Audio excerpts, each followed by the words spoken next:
I really feel it's empowering when people understand how to negotiate effectively, and it puts them in a position of being able to do a much better job for themselves as well as for their organizations. Learning negotiation in the right way and for the right objectives does two things at least. One, it gives you the confidence in negotiating constructively, helping you to do your deals well. And second thing, it gives you and your other party a common language for talking about in negotiations, and that makes the whole communication process much more efficient.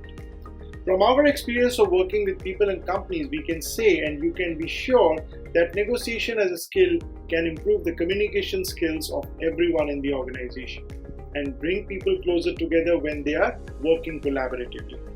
And I really feel that that's the key to effective negotiating.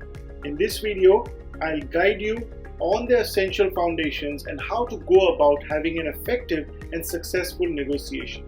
I'll provide a very simple and useful method of negotiating with anyone for achieving success in whatever your goal or objective is, and for any situation in your business, career, organization, or with friends and family in your day-to-day life. You must have read books in the past where they might have broken it down into 6 or 7 steps, and you must be feeling confused and overwhelmed. So this approach that I'm suggesting is relatively simple. But before we begin, take a second to click subscribe and join our channel to enjoy the benefits of knowledge sharing, expert advice, and latest industry trends that can greatly add value to your business or career. Thank you. If you look at negotiation, that whole process, as a problem-solving process, then it's going to orient you towards working together in a collaborative way. Whether you are doing an internal negotiation within an organization or even within a family, or whether you are negotiating with outside vendors or outside collaborators, all these situations take on a whole different context when you see negotiation as a problem-solving process. The first step is to think about negotiation as a process. And what that means is that generally, almost most negotiations are continuous. They consist of several stages of a cycle. And the cycle is one of preparation, which is what you do mostly on your own, and then engagement. That's what you do when you're actually directly interacting with your counterpart. And for most negotiations, this preparation and engagement is a continuously going cycle. And some of it occurs almost, instantaneously. Because sometimes what happens is that you will hear something from your counterpart and you'll need to digest it and prepare in your own mind, what's your next appropriate response is. You will do preparation. And as I see it, real effective preparation has 3 components.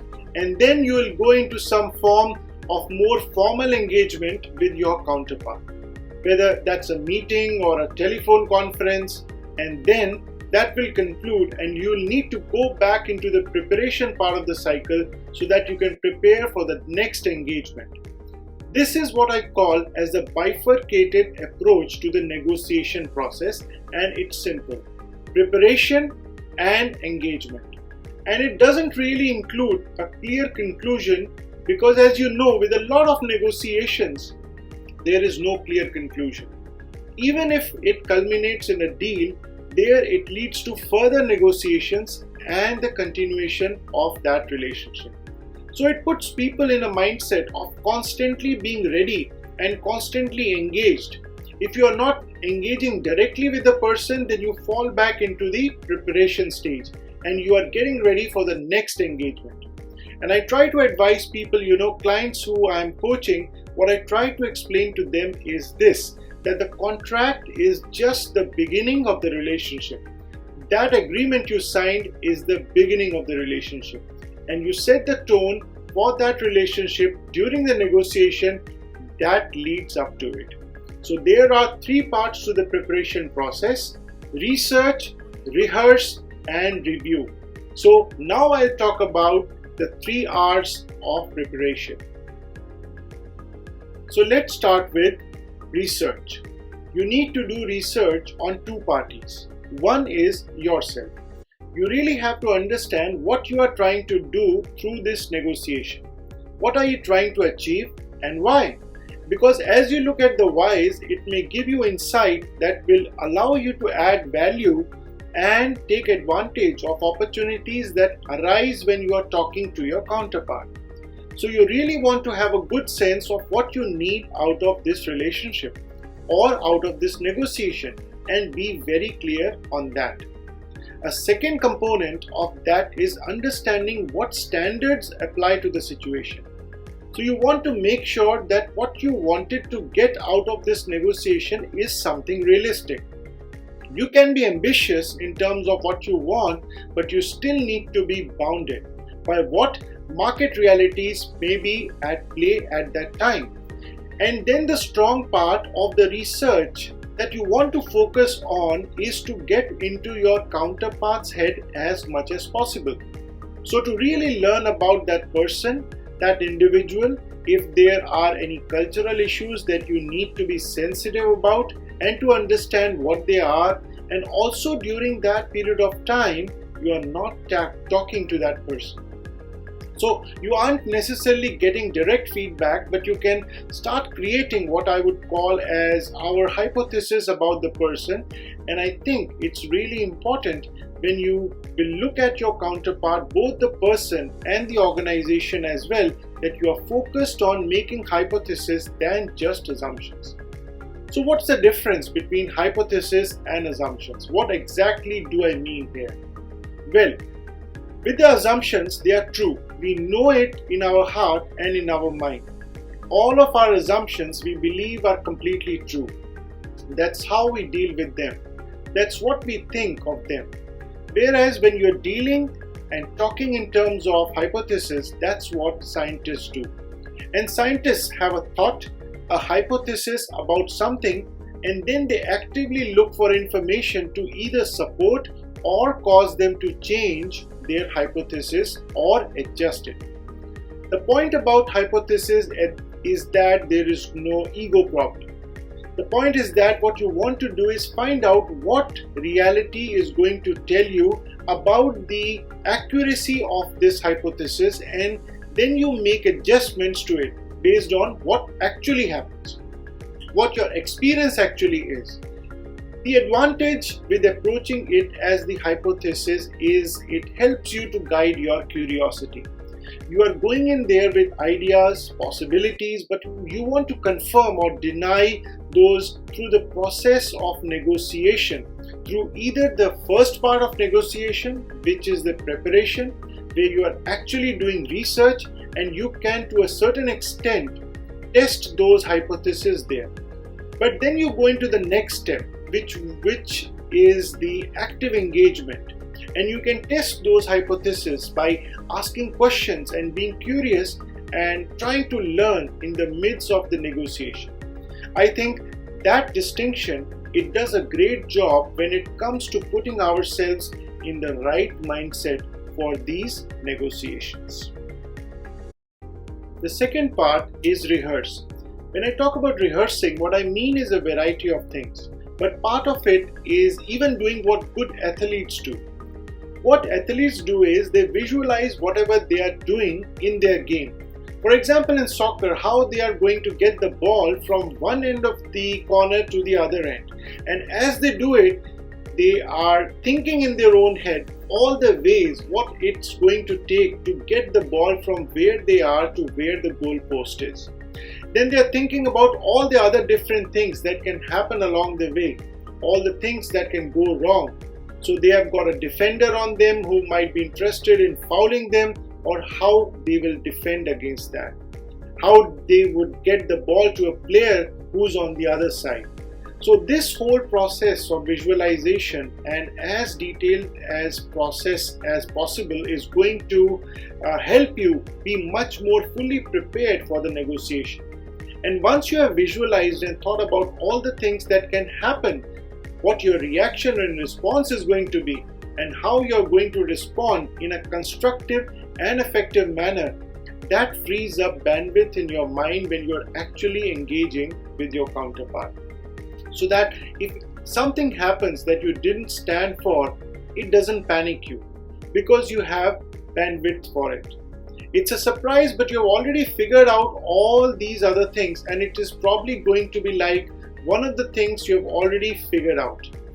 I always find it fascinating that professional athletes almost seem to take their craft a little bit more seriously, when in reality, what professional athletes do is they are entertainers. They are in the entertainment industry. You have doctors, nurses, and other professionals who have jobs which carry a lot of consequence, but it seems as though we aren't as serious, and maybe not serious, we are not as intentional about the preparation for our daily activities. And I think visualization is one of the most powerful techniques we can utilize. And when it comes to resistance, it's critically important too, because a lot of times you see people have negotiation strategies that are essentially based on hope. Then if it doesn't work, then we really don't have much of a strategy. Or if we don't rehearse appropriately, we are not prepared. And it just reminds me of the words of one of the greatest philosophers: everybody has a plan until they get punched in the face. So if you visualize that punch, it makes it a lot easier for you to take it and roll with it in the midst of the conflict or negotiation. I think that another place where you can prepare effectively is to have an agenda, to have a written agenda. You don't have to share it with your counterpart depending upon the negotiation. It may be appropriate to do so also, but by having the points you want to cover written down, you are again freeing up mental bandwidth so you don't have to remember. You just don't have to remember all those extra things. That leaves you with more and more of your mind that you can apply to listening, to really listening when you are engaged with your counterparts and really hearing both what they are saying, what they are not saying, and to understand where the opportunities in the negotiation are to make a deal that's going to work for them as well as for you. What we forget is that we are so busy trying to get whatever it is we feel we have to have out of this negotiation, is that if this negotiation doesn't result or bear results that are going to be satisfactory and ideally attractive to our counterpart, there's not going to be any agreement. Next comes the review. So in the review, what you do is, I would say, immediately after you hang up the phone or you walk out of the meeting, or when you are down in the lobby of the building, if you're walking out of a meeting with someone, when you are out of their presence, you really want to take a few minutes, maybe 5 or 10 minutes, and write down notes about the negotiation you just left. You have got your written agenda, so you can quickly go through it and identify what did you agree on. What questions do you want to pursue? Your own preparation the next time you engage. All those things, and what worked, what did you notice? Did you realize that when you spoke in terms of the value of the organizations working together, the person was perhaps leaning forward and engaged? When you were talking about market competition, they seemed less engaged. So what are the things that really got your counterpart's attention? How can you use those to prepare for the next time you're engaging with them? And I think that's something that we all need to do a better job of, reviewing afterwards, because when it comes to memory, your memory starts to decay instantly. And so you can't leave it up to chance and just hope that you would remember. The review is something you're doing yourself about the negotiation, and it's very helpful to do that recap summary that reflects your understanding of where there were agreements or possible agreements, what issues still remain open that can provide an opportunity to ask a simple, perhaps follow-up question that can clarify a point that might not be completely clear in your mind. So I think that sending a follow-up is a good idea. And ideally, before you leave the room or the meeting, it can be helpful if you try and do a recap of what happened in that after that engagement. What should be done even before you leave room, so that you get immediate feedback from your counterpart as to whether you are summarizing things effectively and accurately. So these are simple yet practical ways of going about negotiating with anyone in your professional or personal life, and to ensure that you conclude a win-win negotiation in any given situation. I hope you found this video useful. Drop us a like and don't forget to subscribe to our channel. Thanks for watching.